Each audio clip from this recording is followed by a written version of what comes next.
Okay so hello guys, welcome back to our channel. तो अब हम बात करने वाले हैं नेक्स्ट स्टेप की कि आपको जो है पूरा क्वेश्चन जो है कंसोलिडेटेड फाइनेंशियल स्टेटमेंट में कैसे सॉल्व करना है।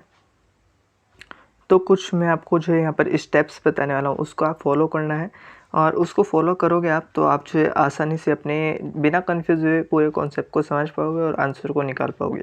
तो स्टेप 1 से स्टार्ट करने जा रहे हैं। जैसे कि आप देख सकते हैं कि स्टेप 1 में आपके जो बताया गया है, मैंने बताया सबसे पहले आपको कैलकुलेट करना है पैटर्न ऑफ शेयर होल्डिंग। अब ये पैटर्न ऑफ शेयर होल्डिंग क्या होता है, तो आपको पता करना है कि होल्डिंग अपना कितना हिस्सा जो यहाँ पर सब्सिडरी में होल्ड करते हैं और साथ ही बचा हुआ जो भी हिस्सा होगा वो सब्सिडरी का खुद का हो जाएगा।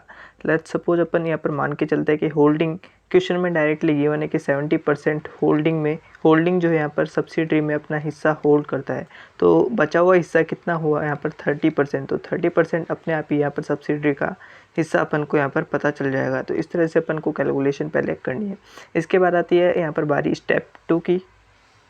ओके सो स्टेप 2 के बारे में क्या बोलते हैं यहाँ पर। स्टेप 2 बताते हैं कि आपको जो है सबसे पहले आपको अपनी जो भी नेट एसेट है सब्सिडरी की ऑन डेट ऑफ एक्विजिशन वो जो है कैलकुलेट करनी पड़ेगी।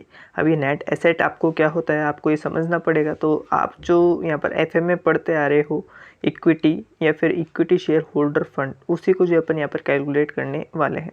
दो तरह के अप्रोचेज़ यहाँ पर बताई जाती है, एक लाइबिलिटी साइड अप्रोच होती है और एक एसेट साइड अप्रोच होती है।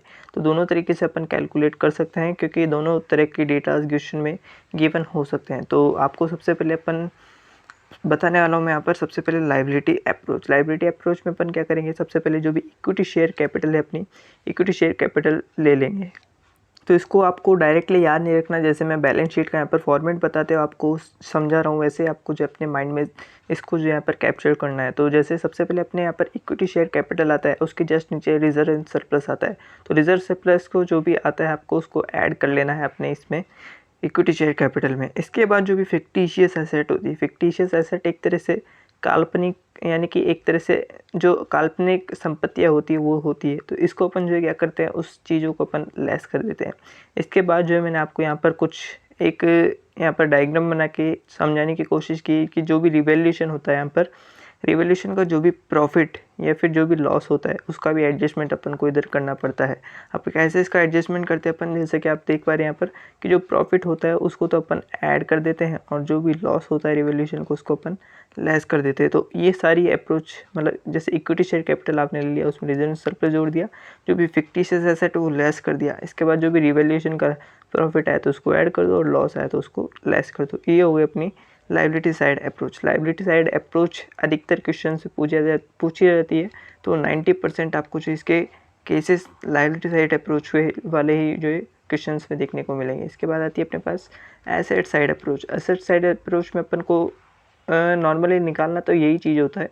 तो इसको अपन कैसे निकालेंगे, तो इस चीज़ को छोड़ के बाकी जो भी यहाँ पर आपके यहाँ पर आइटम्स है यहाँ पर बैलेंस शीट में उनको अपन कंसिडर कर लेते हैं। अब जैसे फिक्स एसेट आता है यहाँ पर एसेट साइड में, इसके बाद आते हैं अपने करंट एसेट्स जो भी एसेट साइड में आते हैं। तो ये मिलकर यहाँ पर टोटल एसेट यहाँ पर अपने बन जाते हैं।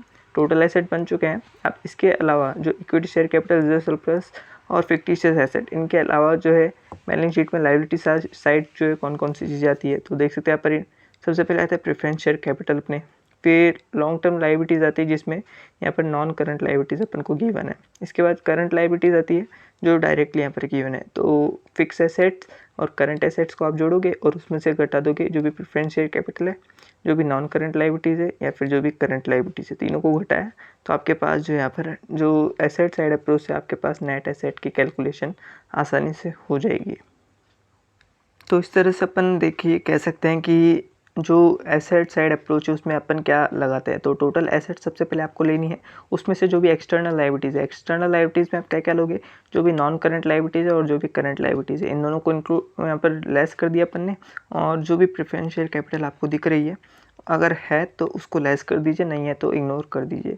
इससे आपकी नेट एसेट यहाँ पर कैलकुलेट हो जाएगी। अब यहाँ पर बारी आती है स्टेप 3 की। तो स्टेप 3 अब मेन चीज़ जो आपने स्टेप 1 में कैलकुलेट की थी उसको यूज़ करने का टाइम आ चुका है। जो भी आपके पास यहाँ पर नेट एसेट आती है, जैसे चाहे से वो लायबिलिटीज अप्रोच से आती है चाहे एसेट अप्रोच से आती है, इन दोनों अप्रोच में जो भी अमाउंट यहाँ पर आएगा दोनों में से किसी में से भी तो इनमें अपन को क्या करना पड़ेगा, इनमें से अपन को सेग्रीगेट करना पड़ेगा कितना हिस्सा जो यहाँ पर जो होल्डिंग को बिलोंग करता है और कितना सब्सिडरी को बिलोंग करता है।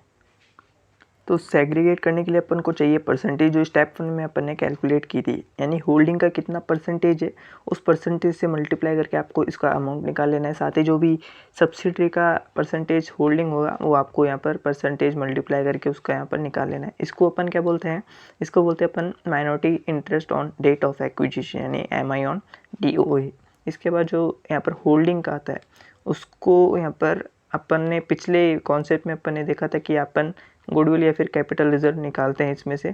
तो जो भी आपका हिस्सा है यहाँ पर ऑन द DOA, जो भी होल्डिंग का हिस्सा है उसको अपन कंपेयर करते हैं किससे, कॉस्ट ऑफ इन्वेस्टमेंट से। आपको मैंने कॉन्सेप्ट बताया था, यहाँ पर मैं आपको फिर से समझा देता हूँ कि कॉस्ट ऑफ इन्वेस्टमेंट जो भी आपका आया है उससे जितनी अप वैल्यू होगी तो वो आपकी किस में जाएगी, कैपिटल रिजर्व में।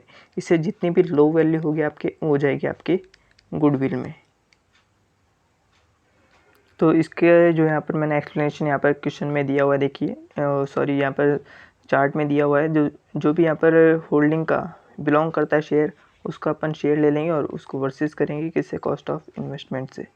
कॉस्ट ऑफ इन्वेस्टमेंट से जितना ज़्यादा है यहाँ पर आपका जो भी होल्डिंग का शेयर वो हो जाएगा आपके कैपिटल रिजर्व में, जितना कम है वो जाएगा आपके गुडविल वाले हिस्से में। तो यहाँ पर आता है आपके जो भी एसेट और लायबिलिटी अप्रोच का जो भी कॉन्सेप्ट होता है वो ख़त्म होता है।